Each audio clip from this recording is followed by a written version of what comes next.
Λοιπόν, σήμερα θα δούμε πώς χρησιμοποιούμε δύο ρελέ απλά αυτοκινήτου τα οποία βέβαια δεν έχουν τον απλό οπλισμό, δηλαδή την έξοδο μόνο την 78, αλλά έχουν αντί για 4 ακροδέκτες που έχουν τα απλά ρελέ, αντί για 4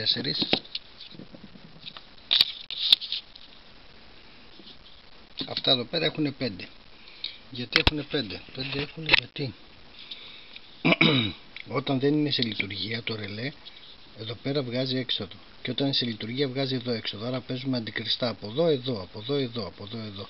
Ενώ τα άλλα τα ρελέ, εκεί που έχουμε το 78, αν μπορεί να φανεί, το 78 είναι εδώ πέρα. Εδώ πέρα είναι. Όταν θα οπλίσει το ρελέ, βγάζει έξοδο. Εντάξει, εκείνη η διαφορά.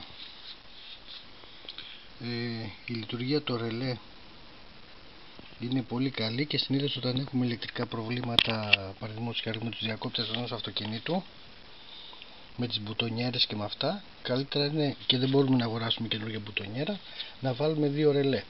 Το πρόβλημα ποιο είναι? Το πρόβλημα είναι ότι έχουμε μερικά ηλεκτρικά παράθυρα που τα μοτέρ τους έχουν δύο ακροδέκτες, όπως είναι εδώ, λέμε, ας πούμε, είναι ένα ηλεκτρικό παράθυρο και έχει μόνο δύο επαφές. Έχει μία φύσα με δύο επαφές.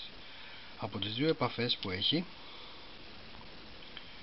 το ίδιο το ηλεκτρικό παράθυρο εδώ πέρα, παραδείγματος χάρη, γιώνεται. Οπότε είναι σαν να λέμε ότι έχουμε τρία καλώδια, κάνουμε γιώση.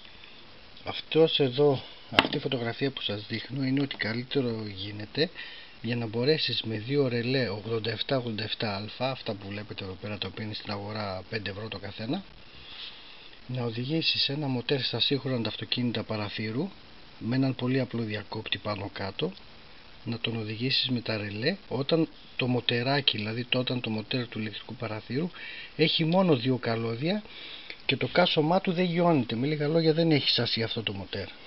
Όταν θα είναι το ένα συν, το άλλο είναι πλην. Όταν είναι το ένα πλην, το άλλο είναι συν, και έτσι ανεβοκατεβαίνει το παράθυρο.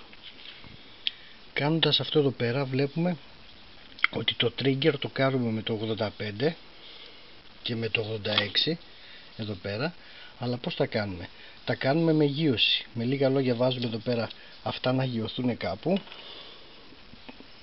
Αυτό εδώ πέρα, παραδείγματος χάρη, μόλις θα βάλουμε το διακόπτη, ο διακόπτης θα είναι ανάμεσα σε αυτή την επαφή και στη γείωση, ενώ ο διακόπτης πάλι εδώ για το κάτω θα είναι ανάμεσα σε αυτή την επαφή και στη γείωση. Οπότε να μην έχουμε και κανένα βραχύκλωμα. Συνδέουμε το 86 με το 85 και με το 87 σε μόνιμο ρεύμα, μαζί με ασφάλεια βέβαια πάντα, μια 30. Το 87 το κάνουμε μία μόνιμη γείωση, 87α εννοώ, το 87α, και μετά στα 30 το δίνουμε καθαρά στο μοτέρ που κάνει την εναλλαγή στο συν πλην, συν πλην, συν πλην, συν πλην, έτσι, και έχουμε τη λειτουργία. Για να το δούμε. Το έκανα μία πρόχειρη λειτουργία εδώ πέρα πάνω. Δεν μπορώ να σας δείξω και πολύ κοντά πώς είναι οι διακόπτες, αλλά για να δούμε πώς δουλεύει.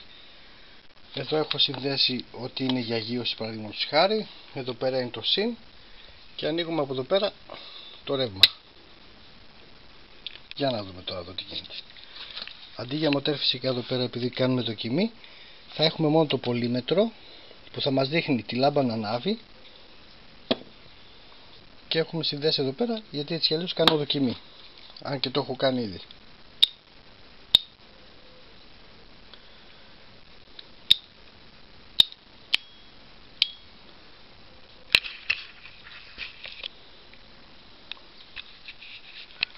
Λοιπόν,